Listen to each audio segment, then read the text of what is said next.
क्या कोई भी विकास विध्वंस के साथ हो सकता है? ये बड़ा सवाल इसलिए कि मैं इस समय अलीराजपुर ज़िले के बोरी में खड़ा हूँ और जिस रोड पे मैं खड़ा हूँ यहाँ पर एमपीआरडीसी एक बड़ा रोड निकाल रही है जो कि कठियावाड़ा के पास खेड़ा से लेकर धार ज़िले के मनावर बलवारी तक जाता है। और बोरी कस्बे के बीच में ये जो आप सड़क देख रहे हैं जहाँ मैं खड़ा हूँ, पहले ये व्यू आप देखिए और ये आसपास के मकान भी देखिए। ये जो मुख्य मार्ग है बोरी का, इसके आसपास करीब 104 के आसपास मकान हैं, कुछ बड़े बिल्डिंगें हैं, मंदिर हैं और इन सभी तमाम 104 निर्माण को एमपीआरडीसी हटाना चाहती है, ध्वस्त करना चाहती है ताकि वो बीच बाजार से रोड निकालें। दिलचस्प बात यह है कि जब इसका सर्वे या जो इसकी डीपीआर तैयार की गई थी तब एक साफ झूठ बोला गया कि इस बोरी कस्बे में न डिस्पेंसरी है, न दूसरे कोई स्कूल्स हैं, न कोई बुनियादी सुविधाएं हैं और साथ ही साथ ये लिखा गया कि यहाँ सिर्फ एक शख्स की दुकान है। लेकिन ज़मीन पे आप देख रहे हैं कि यहाँ 104 के आसपास मकान हैं। तो झूठा सर्वे किया गया, झूठी डीपीआर बनाई गई और अब जब वो सेंशन होकर रोड निर्माण शुरू हो रहा है तो गांव की एक बड़ी आबादी को और 104 मकानों को हटाने का षड्यंत्र हो रहा है, जिसको लेकर ये बोरी के तमाम लोग यहाँ पर मौजूद हैं, ये लामबंद हैं। इनका क्या कहना है, इनकी क्या मांग है, इनसे हम बात करेंगे। आप संजय भाई इधर आएँ बीच में। ये कागज़ आपके पास में है। पहला सवाल कि क्या मांग है आपकी जिस तरीके से 104 मकान तोड़ने पे आमादा है एमपीआरडीसी? जी, हम ये चाहते हैं कि एमपीआरडीसी जो रोड निकाल रही है ये बाईपास से निकाला जाए ताकि गांव में जो 104 मकान जिनको सूची में इन्होंने दर्ज किया है वो टूटने से बच जाए। नहीं तो इन्होंने क्या बता दिया था जो पहले डीपीआर तैयार हुई, सर्वे रिपोर्ट में क्या लिख दिया था? जब इन्होंने सेटलमेंट प्लान जारी किया, उस सेटलमेंट प्लान में इन्होंने लिखा कि यहाँ पर प्राइमरी स्कूल नहीं है, प्राइमरी हेल्थ सेंटर नहीं है, यहाँ पर पोस्ट ऑफिस नहीं है, यहाँ पर पुलिस थाना नहीं है। यह पूरा सर्वे यहाँ से करने के बाद इन लोगों ने गवर्नमेंट के पास भेजा, जिसको गवर्नमेंट ने मंजूर किया कि एक सामान्य नॉर्मल गांव है जिसके बीच से सड़क निकालना है। गवर्नमेंट तक ये साफ झूठ फैलाया गया इन लोगों के द्वारा कि यहाँ पर कोई भी विकास के कार्य पहले नहीं हुए, जबकि अब जब ये इनके द्वारा अतिक्रमण की सूची जारी की गई है तो वह साफ दर्शाती है कि इन लोगों ने जो पहले सूची जारी करी थी या पहले जो सर्वे किया था वो साफ गलत है। आज 104 लोग, कई लोगों के मकान 3-3 मंजिले के हैं, कई लोगों के मकान ऐसे हैं जिनको टूटने के बाद में रहने के लिए जगह नहीं है। ऐसे लोगों के मकान तोड़कर यह जो रोड बनाया जा रहा है, हम गांव वाले इसका विरोध करते हैं। आमतौर पे जो एमपीआरडीसी या national highway authority of India है वो जब कोई मकान बनाती है या माफ़ कीजिए वो कोई सड़क बनाती है तो बाईपास का ही प्रोविजंस होता है। इसमें भी कोई ऐसा प्रोविज़न था और फिर क्यों ऐसा नहीं किया जा रहा है? नहीं, इसमें तो जब ये जारी किया गया इनके द्वारा तब लिखा गया है कि गांव के बीच से सड़क नहीं निकाली जाएगी, बाईपास निकाला जाएगा। जहां पर भी बस्ती बसी हुई है वहां से बाईपास निकाला जाएगा। लेकिन ये जो झूठी सर्वे रिपोर्ट इनके अधिकारियों ने बनाई है उसमें यह दर्शाया कि यहाँ गांव बसा हुआ नहीं है, केवल गुमटियाँ रखी हुई है, कियोस्क गुमटियाँ। तो गवर्नमेंट ने उस कियोस्क गुमटियों को हटाने का आदेश जारी करते हुए रोड यहाँ से निकाला गया है। अधिकारियों की गलतियों की सज़ा ये गाँव वाले भुगत रहे हैं, सही मायने में देखा जाए तो। दूसरी बात, इसमें यह लिखा गया है कि 60 दिन पहले किसी को भी नोटिस दिया जाएगा, उसके बाद उनका अतिक्रमण हटाया जाएगा। पहली बात तो ये कि अतिक्रमण है नहीं, सभी के वैध है, सभी के पास वैध डॉक्यूमेंट है, रजिस्ट्री है। उसके बाद भी ये अगर हटा रहे हैं तो 60 दिन पहले इनको नोटिस देना चाहिए। उस नोटिस की प्रक्रिया भी कोई भी विभाग पूरी नहीं कर रहा है, बल्कि ये लोग पंचायत को जारी कर रहे हैं नोटिस कि आप पंचायत अतिक्रमण की सूची बनाकर जारी करें। जिस पंचायत ने गांव वालों को बनाने की, मकान बनाने की परमिशन दी है, जिस पंचायत ने नामांतरण किया है, वो पंचायत अतिक्रमण की सूची कैसे जारी करेगी? तो आपने कोई प्रयास किया इस संबंध में, आपके अधिकारियों से और जनप्रतिनिधियों से कोई बातचीत हुई है? जी, माननीय कलेक्टर महोदय एवं माननीय जोबट एसडीएम महोदय से भी हमारी चर्चा हुई है, जिसमें उन्होंने भी ये माना है कि वास्तव में यह गाँव में से रोड नहीं निकलना चाहिए, बाईपास निकलना चाहिए। उन्होंने सहयोग भी बहुत किया, लेकिन एमपीआरडीसी वालों ने जो रिपोर्ट भेज रखी है उस रिपोर्ट के आधार पर यह रोड रुक नहीं रहा है। दिशा की बैठक में माननीय सांसद महोदय ने भी ये मुद्दा उठाया, पूर्व विधायक शांतिलाल जी बिलवाल ने भी ये मुद्दा उठाया, कई हम लोग भी ये भाई साहब वगैरह माननीय पीडब्ल्यूडी मिनिस्टर से मिलने के लिए गए। वहाँ पर पीडब्ल्यूडी मिनिस्टर ने भी हमको आश्वासन दिया है कि किसी भी मकान को नहीं तोड़ते हुए रोड को निकाला जाएगा और पूरा प्रयास किया जाएगा कि बाईपास निकाला जाए।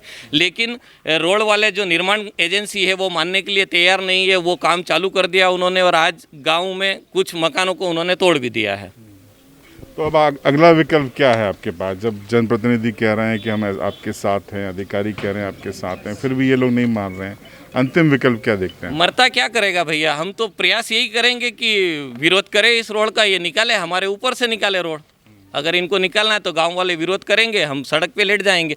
हमको जो हमारा मूलभूत अधिकार है, जो संवैधानिक अधिकार दिया गया है, कम से कम उसकी प्रक्रिया तो पूरी करें। हम लोगों को नोटिस जारी करें। हम अगर उसके अगेंस्ट में कोर्ट में जाएंगे, कोर्ट हमको सही मानेगी तो रिलीफ देगी, कोर्ट गलत मानेगी तो डिसीजन दे देगी तोड़ने का।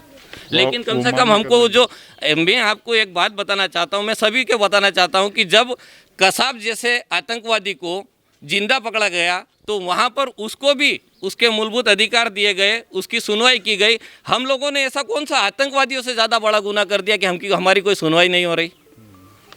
तो कोर्ट आपके पास अंतिम विकल्प? जी बिल्कुल विकल्प है। तो इस आपको आप बताइए कितने मकान यहाँ पे नुकसान हो जाएगा और क्या व्यापार भी है यहाँ पे जो क्षेत्र है उसमें?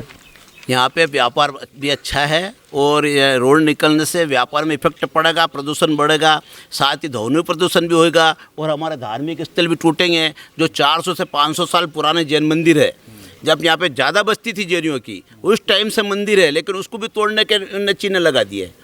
इस प्रकार से ज्यादती करके सब लोगों के मकान तोड़ के रोड बनाना, जब आप 200 से 300 करोड़ का रोड बना रही है, क्या 3 करोड़ रुपए सरकार के पास नहीं थे? क्या 3 करोड़ में बाईपास रोड निर्माण हो सकता था? जिसकी मैंने भार्गव जी को भी ये बात बताई। भार्गव जी ने बोला कि आपके घर नहीं टूटेंगे, लेकिन मौखिक बोलने से कुछ होने वाला नहीं। उन्हें मेरे को लेटर बना के दिया कि आप MPRDC को ले जाके लेटर दो कि आपके यहाँ पे बाईपास रोड बनाया जाए। लेकिन MPRDC के पास में बाईपास रोड बनाने का प्रावधान है नहीं। MPRDC नहीं बना सकती, बाईपास रोड PWD विभाग ही बना सकती है। उनको अलग से इसका फंड रिलीज करना पड़ेगा तो ही बनेगा। हमने उनको MPRDC वाले अधिकारी को बोला तो उन्होंने मेरे को बोला कि आपका लीगल जो भी है वो नहीं तोड़ा जाएगा। तो लीगल और अनलीगल क्या?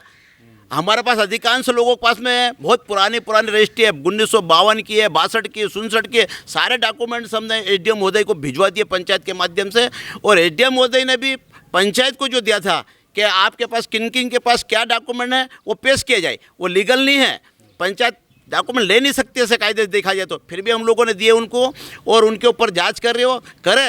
हमारे पास अगर अनलीगल है तोड़ दे हमारा, लेकिन लीगल को नहीं तोड़ा जाए और ये धार्मिक स्थलों को किसी भी हालत में क्षति नहीं पहुँचाई जाए, यही मेरी मांग है। आपको लगता है कि जो अफसरों का रुख है वो सतही तौर पे तो समर्थन कर रहे हैं, लेकिन ज़मीन पे आकर एक कैंप लगाना चाहिए, आप लोगों की बातें सुनना चाहिए, MPRDC के अफसरों को भी बैठाना चाहिए, उसमें निराकरण की कोशिश होनी चाहिए, ऐसी कोई कोशिश अफसर नहीं कर रहे हैं? MPRDC वाले पहले बैठक हुई थी यहाँ पे साहब, और उस टाइम हम सब पब्लिक इकट्ठे हुए थे। उस टाइम ये बोला गया था कि हम रोड गांव में से नहीं निकालेंगे और गांव में रोड निकलने जैसी स्थिति में है भी नहीं। और उन्होंने हमारे पर साइन भी कराया काफियों पर कि हम रोड नहीं निकालेंगे। फिर भी उन्होंने काफियों में हमारा साइन की पर्चे से सब चेंज कर दी उन्होंने, और वो कागजियों की हेराफेरी कर दी उन्होंने। और वर्षों पुराना हमारा मकान है, निवास है, प्रत्येक संपत्ति है हमारी आज, और आज हम खरीद नहीं सकते। सामान्य की ज़मीन किसी की यहाँ पर हमारे पर वेदी नहीं है। मार्केट में से रोड निकलने पर 2 जैन मंदिर, एक राम मंदिर, एक शिव मंदिर और एक तेजाजी का ओटला, मतलब सब श्रद्धा की आस्था के केंद्र है गांव वालों की, वो सब टूटने जा रहे हैं। एक भैरू बाप जी का ओटला, एक मस्जिद है, मतलब करीब करीब सभी वर्गों को नुकसान है इसमें और सभी आपत्ति लेंगे इसमें और ले रहे हैं। और MPRDC वाले मान नहीं रहे हैं, इधर से रोड निकालना चाह रहे हैं, घर पर इन्हें रोका जाए। तो मेरे साथ मौजूद हैं इसी मार्ग पर एक महिला है, ये उनका दुकान भी है, मकान भी है। ये क्या आपके हाथ में क्या है? ये पट्टा है सरकारी। ये कब मिला आपको? ये 2 साल पहले मिला सर। अब क्या बोल रहे हैं आपको? ये हमारा अभी टूट में जा रहा है, पूरा कुछ बचा भी नहीं हमारे लिए, और हम कहाँ जाएंगे? ये टूट जाएगा तो। पट्टा मिला है हमको, प्रशासन से भी मिला है ये, और रहने के लिए व्यवस्था चाहिए। इसके बाद जाएंगे तो जाएंगे कहाँ? हम तो दोनों मियाँ बीवी हैं ना, हमारे बाल बच्चे हैं, तो फिर हमको मिलना चाहिए। और वो हम गए थे ये देने के लिए, आवेदन भी दिया था SDM साहब को। SDM साहब ने भी बोला और हमको बोला कि आपका ये टूट में जाएगा तो हम आपको दूसरा पट्टा देंगे। अब ये हमारा टूट में जाएगा तो हमको एसडीएम साहब वगैरह दूसरा पट्टा देंगे कि नहीं देंगे ये हमको पता नहीं, पर हमको तो रहने के लिए चाहिए व्यवस्था। हम जाएंगे तो जाएंगे कहाँ? एसडीएम साहब हाँ सर, ये हम गए थे एसडीएम साहब और तहसीलदार साहब की, आपका मकान 13x13 है तो आपको रहने के लिए हम दूसरी व्यवस्था करें, जिसके बाद में अभी तक ये कुछ सूचना नहीं हुई और हमको मकान भी नहीं दिया ना कुछ भी नहीं दिया, और ये मकान पूरा टूट में जा रहा है सर। तोड़ने की और रेड बाथरूम अभी बनी है, यहाँ पर ही बनाई है। अब क्या तोड़ने की बात कर रहे हैं? आप तोड़ने की बात कर रहे हैं तो हम कहाँ जाएंगे?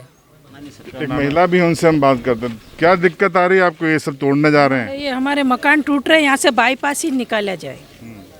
हम कहाँ से बनाएंगे बार बार?